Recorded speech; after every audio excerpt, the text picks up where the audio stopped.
waheshimiwa wajumbe wa kamati kuu na viongozi wote mliopo jukwaa kuu, itifaki nimeizingatia.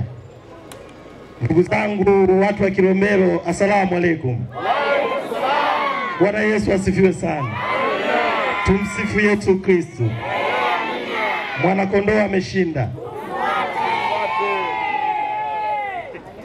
Anayezungumza kwa sasa anaitwa Deogratias Cosmas Mahinyira.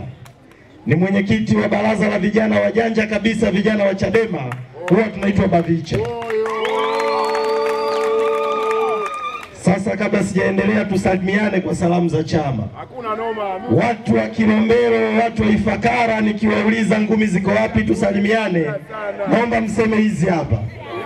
Ngumi ziko wapi tusalimiane? Ngumi ziko wapi tusalimiane? Kule nyuma mbona mmenyamaza? Ngumi ziko wapi tusalimiane? Peoples! Peoples! Sawa, sasa sisi kama vijana tukisimama ni lazima tusafishe njia na isafishike haswa. Sio? Aliyebeba ujumbe wa chama chetu ni makamu mwenyekiti wa chama chetu, atakuja kuzungumza na ninyi watu wa Kilombero. Lakini kabla hajaja, ni lazima na sisi vijana tupate nafasi ya kuzungumza mambo kwa lugha za vijana. Uongo ukweli? Nasema hivyo kwa sababu kwa mujibu wa sensa ya mwaka 2022 inasema Watanzania wako milioni 63. Lakini katika hao Watanzania milioni 63, Watanzania wenye miaka kati ya 15 mpaka miaka 25 wako milioni 21. Watanzania wenye mwaka 0 mpaka mwaka 15 wako milioni 26. Kwa zaidi ya 70 mpaka 75% ya Watanzania wana umri wa chini ya miaka 35. Nyewe watu wa Kilombero, kwa mujibu wa sensa ya mwaka 2022, nyewe mpo kama watu 600,000 hivi na 17,000. Na karibu watu 400,000 wana umri chini ya miaka 35 kati ya watu 600,000 wote mnaoishi Kilombero. Kwa hiyo vijana wa Kilombero na vijana wa Tanzania, tukiamua lolote, kesho asubuhi linatokea kwenye taifa hili. Kwa sababu sisi ndio idadi kubwa ya watu wengi kuanzia ngazi zote kwenye taifa hili. Kwenye kila watu 10 walioko Kilombero, watu 7 ni vijana wenye chini ya umri wa miaka 35. Katika watu 10 kwenye eneo lolote Tanzania nzima, watu 7 wana umri wa chini ya miaka 35. Kwa kama kuna shida yoyote tunailalamikia eneo lolote, maana yake waliokubali shida hiyo kuwepo ni vijana. Ndiyo maana nimesimama hapa na nimekuja kuzungumza na vijana wenzangu kwamba Mwalimu Nyerere alisema taifa linahitaji vijana jeuri, vijana waasi dhidi ya mifumo kandamizi. Kwenye watu wa Kilombero na vijana wa Kilombero, kama mna jambo lolote mnalichukia, kama mnalalamika kwa wazazi wenu na ndugu zenu kufukuzwa kwenye hifadhi, maana yake vijana mkikataa hakuna atakayeondoka. Na ndugu zangu, ni lazima muelewe, ukisikia kitu kinaitwa hifadhi, maana yake ni kwa manufaa ya nani? Hifadhi maana yake inapaswa kuwa na manufaa kwa raia. Hifadhi yoyote ambayo raia wanailalamikia haipaswi kuwepo. Unamhifadhia nani? Unamhifadhia nani? Tembo. Unamhifadhia simba. Kwa mpango wowote unaohusiana na hifadhi, kabla hujautekeleza ni lazima uwasiliane na raia na hao binadamu wakuelewe kwanza. Wasipokuelewa kuna maana yoyote ya kuwepo na kitu kinachoitwa hifadhi. Chochote kinachoitwa ushuru, chochote kinachoitwa kodi, kabla hujakitoza ni lazima uwe unayemtoza, ambaye tunategemea baada ya kuchukua huo ushuru ayaone maendeleo. Asipokuelewa, maana yake huna haja ya kumtoza chochote, kwa sababu ni uhuni tu kama uhuni mwingine.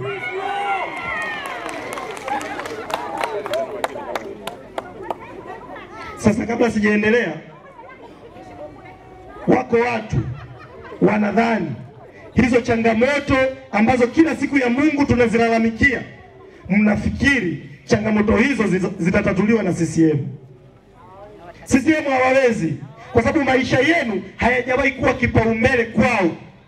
Ndiyo maana kila siku ya Mungu wanahangaika na yeyote wanayedhani atawaamsha Watanzania waliolala wasiamke. Kabisa kabisa. Ndiyo maana wako watu wenzetu wamefika bei, wananunulika, wanayakimbia mapambano. Wameenda. Sasa nyinyi watu wa Kilombero sio mara ya kwanza kuhangaika na waasi. Sio mara ya kwanza kuhangaika na wasaliti. Huo uzoefu mnao na ni wa muda mrefu sana. Kweli. Na mmekuwa mkifanya hivyo kwa sababu hamko Chadema kwa sababu ya fulani. Hamko Chadema kwa sababu ya mtu fulani ndio kawafanya mwepo Chadema.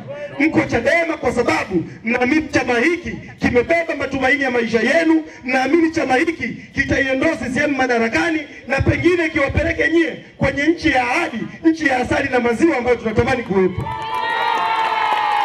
Ndiyo na maana mimi kokote ninakokwenda na washauri wana Chadema na Watanzania wenye mapenzi mema kwamba tusiwe na muda wa kupoteza wa kuwajadili watu waliokimbia chama chetu, watu waliokubali kuuzwa, watu walioamua kufika bei. Hatuna muda wa kupoteza. Yeyote aliyekimbia mapambano haya, tunachopaswa kukifanya ni kuutumia utamaduni wa Waafrika kudili nao. Kokote Afrika mimba ikitoka huwa hatuweki msiba.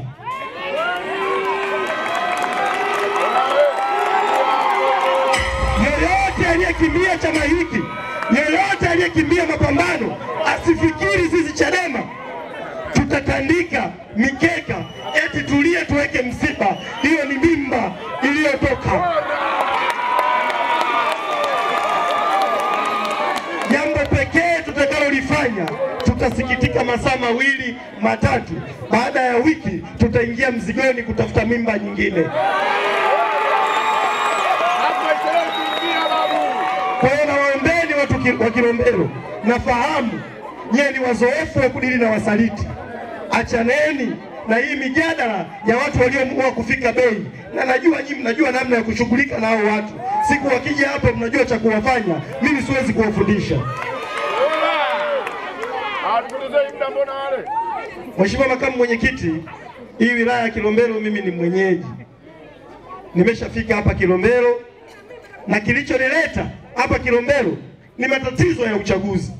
Pamoja na kwamba naifahamu Kilombero kwa sababu ni eneo ambalo anatoka kakaangu wa kitaaluma na ndugu zangu wengine, dada zangu ikiwemo wakina Emiliana Kibatala.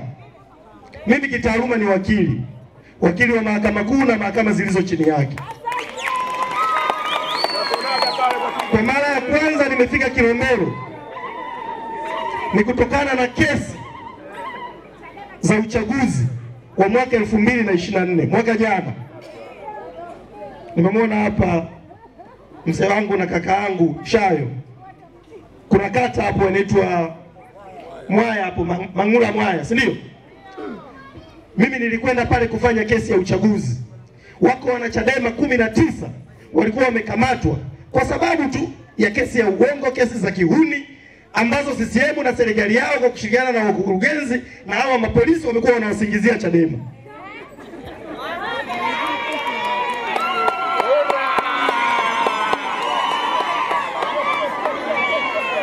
Tumeenda kwenye ile kesi na wao walikuwa wanadhani Chadema sisi ni wanyonge.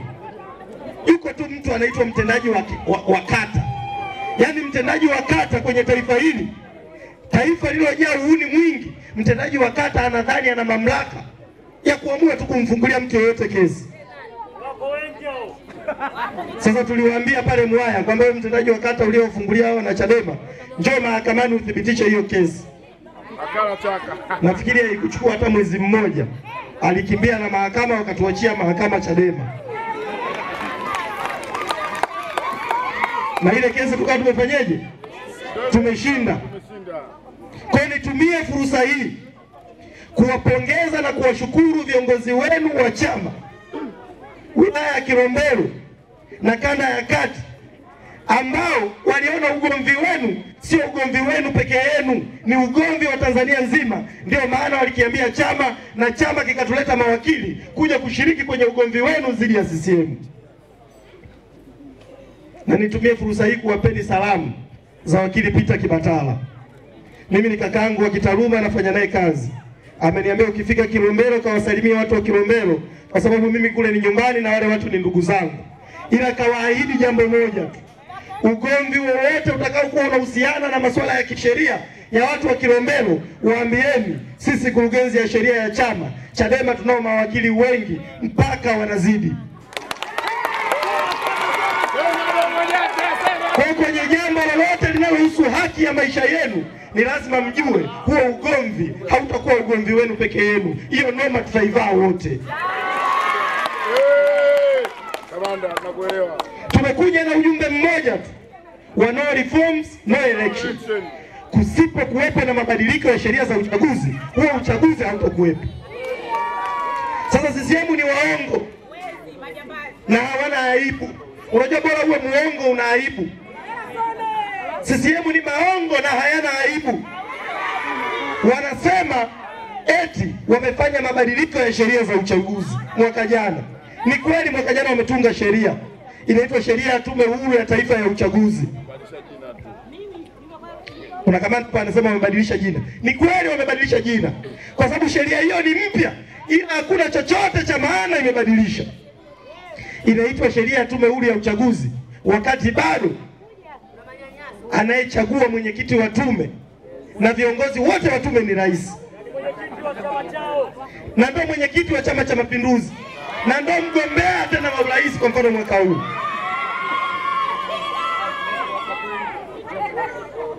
Utaratibu uliopita ilikuwa ni kwamba huwezi kwenda kuyapinga matokeo ya urais mahakamani. Wamebadilisha sheria mpaka leo bado matokeo ya urais huwezi kwenda kuyapinga. Wamebadilisha nini? Hamna kitu kamanda, hamna kitu. Mzee Warioba kwenye katiba yake pendekezwa alisema kuwepo kuna kitu kinaitwa right to recall.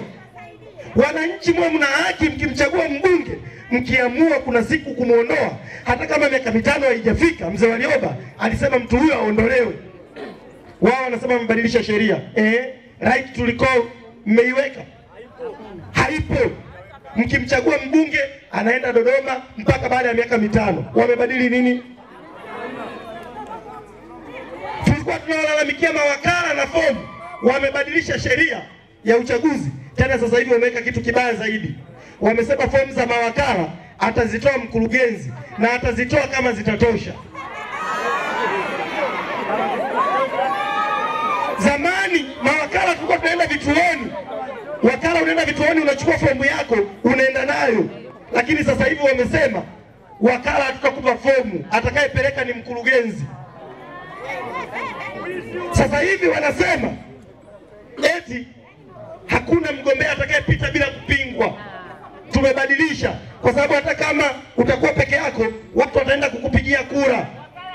Waongo. Kuna mtu kauliza swali zuri mamangu, wakala nani? Huyo atakayehesabu kura za hapana ni nani? Waongo wanasema sasa hivi mkurugenzi hata simamia uchaguzi. Yamebadilisha sheria haya CCM maongo na yana dhambi. Sasa hivi sheria inasema kweli sio mkurugenzi atasimamia, lakini wanasema msimamizi wa uchaguzi kwenye jimbo atakuwa ni afisa mwandamizi wa serikali. Sasa mkurugenzi ni afisa mwandamizi, sio afisa mwandamizi. Yaani kwa maneno mengine wamesema sasa hivi atakayesimamia uchaguzi kwenye jimbo, kwenye hao wote haya majitu yote ambayo yameteuliwa na rais, mafanyakazi ya serikali yote pale wilayani, CCM watakaa walione ni nani ni CCM nzuri kuliko yote ndio likasimamia uchaguzi.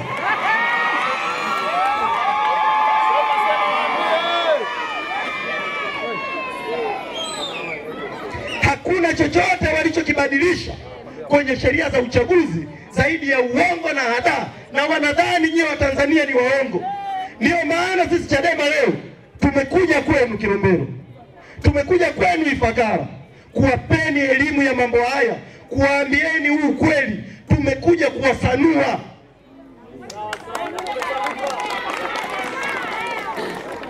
Leo sisi vijana tunayo serikali ambayo haijui vijana milioni 20 kwenye taifa hili wanafanya kazi gani. Haijui. Juzi wamezindua ilani yao, wanasema serikali ya CCM juzi tu, wiki iliyopita kule Dodoma, wamezindua ilani yao, wanasema eti serikali ya CCM itatoa ajira kwenye kipindi cha miaka 2025 mpaka miaka 2030, watatoa ajira milioni 8. Sasa kabla mjatuahidi kwamba mtatoa ajira milioni 8 kwa vijana, tuambieni mwaka 2020 mpaka 2025 mlitoa ajira ngapi? Wanatuona hatuna akili. Na nyie msiposhtuka, Ndugai alisema ili taifa kuna siku litakuja kuuzwa. Unajua hata saa mbovu huwa inasema ukweli. Ni kweli mtakuja kuuzwa. Deni la taifa kwa mujibu wa ripoti ya msajili mkaguzi wa hesabu za serikali, anasema deni la taifa limefika trilioni 97.35. Nyie wa Tanzania mko milioni 63. Ukichukua trilioni 97.35 ukiigawa kwa Watanzania milioni 63, kama hamuelewi, nyie wote mlioko hapa mpaka mtoto mwenye miezi minne wote mnadaiwa milioni 1.5. Kila mmoja anadaiwa milioni 1.5. Sasa kama unadaiwa milioni 1.5, nini kinachofuata kama sio kuuzwa? Rais Samia peke yake ndani ya miaka mingapi aliyokaa? 4, 5, amekopa zaidi ya trilioni 30. Magufuli miaka yote aliyokopa, aliyekaa madarakani, amekopa trilioni 19. Huyu mama mkimuongeza miaka mingine 5, nini kitawatokea nyie?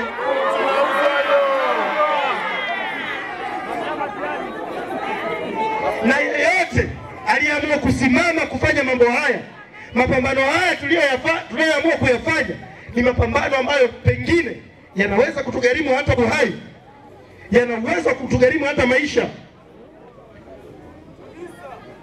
Hivi nyinyi mnadhani kwa mfano makamu mwenyekiti wa chama chetu huyu akiamua kuachana na haya mapambano ya Chadema, mnafikiri atalala njaa? Sasa unakutana na mtu yuko Kilombero Ifakara, amevaa ndala nyingine nyekundu, nyingine ya njano, anajiita mwanachama wa Chama cha Mapinduzi. Wagalatia 3:1 inasema, kuna swali limeulizwa, Wagalatia 3:1, enyi Wagalatia msio na akili, ni nani aliyewaroga? Mimi nikikutana na mtu yuko Ifakara, mtu yuko Kilombero, anashangilia Chama cha Mapinduzi, natamani mumuulize, ewe mwana Kilombero usiye na akili, ni nani aliyekuroga mpaka ukashangilia CCM? Mheshimiwa makamu mwenyekiti, kila siku unazungumza kuhusu bandari ya Dar es Salaam kuuzwa, wakati wanakuja kutuambia kwamba bandari ile wapewe au Waarabu walituambia kwamba itatengeneza ajira 70,000. Sasa mpaka sasa hivi tuambieni CCM na serikali yenu, mmetengeneza ajira ngapi? Zaidi hata ajira zilizokuwepo pale. Wako vijana wengi wamefukuzwa kazi bandarini. Hiyo ni nini?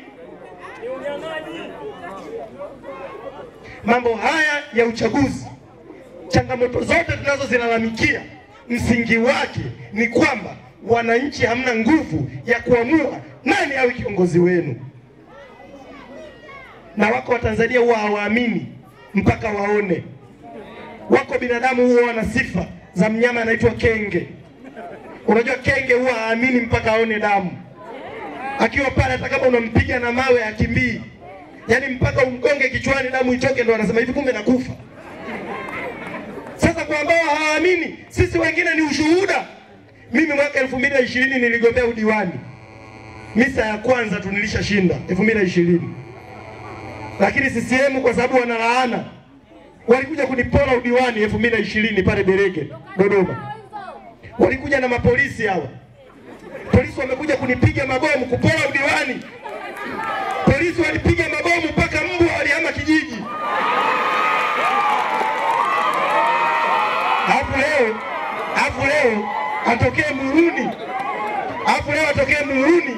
Aniambie mimi niache kazi zangu, niache kila kitu, eti nienda nikashiriki uchaguzi. Mimi fala. Haiwezekani. Wamenipiga na mabomu, wamenizulumu udiwani, wameenda kunifungulia kesi ya uhujumu uchumi. Eti nimehujumu uchumi mali ya serikali milioni 29. Kipindi hicho nilikuwa sijawahi kumiliki hata Laki2 ya kwangu binafsi, nilikuwa nimetoka chuo.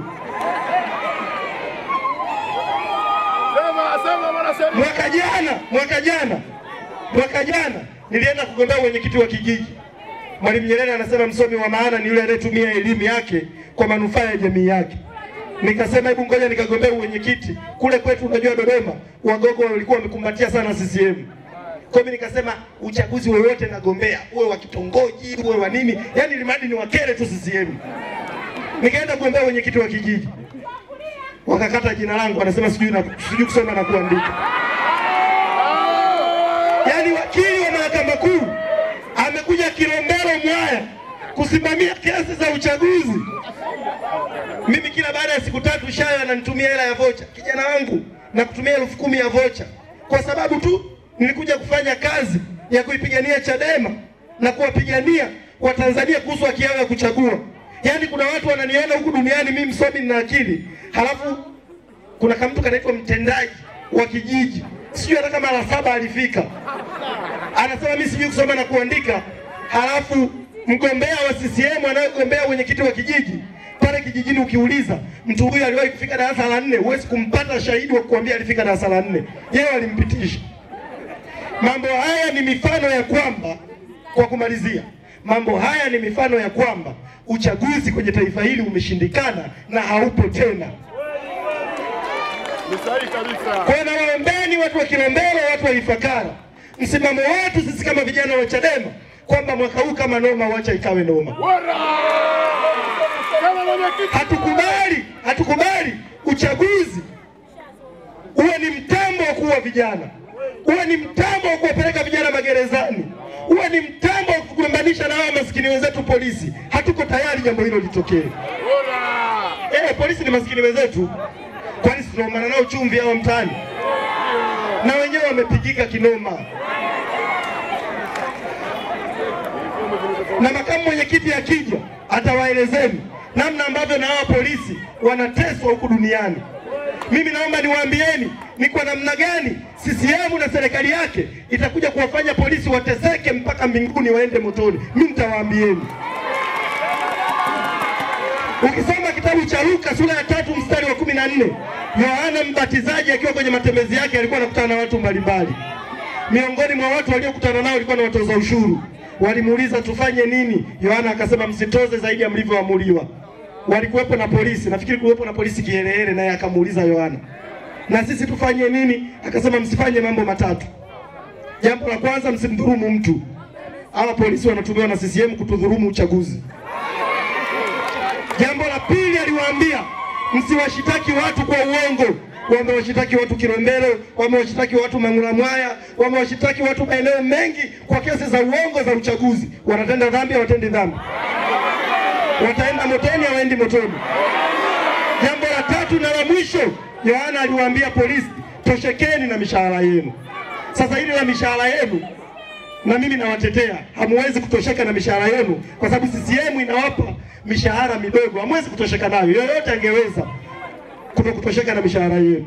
Kwa hiyo mapambano haya ni mapambano yanayopaswa kuungwa mkono na polisi na kila mtu. Mara baada ya kusema hayo, ngumi ziko wapi? Tumkaribishe makamu mwenyekiti wa chama chetu. Watu wa Kilombero, ngumi ziko wapi? Tumkaribishe makamu mwenyekiti.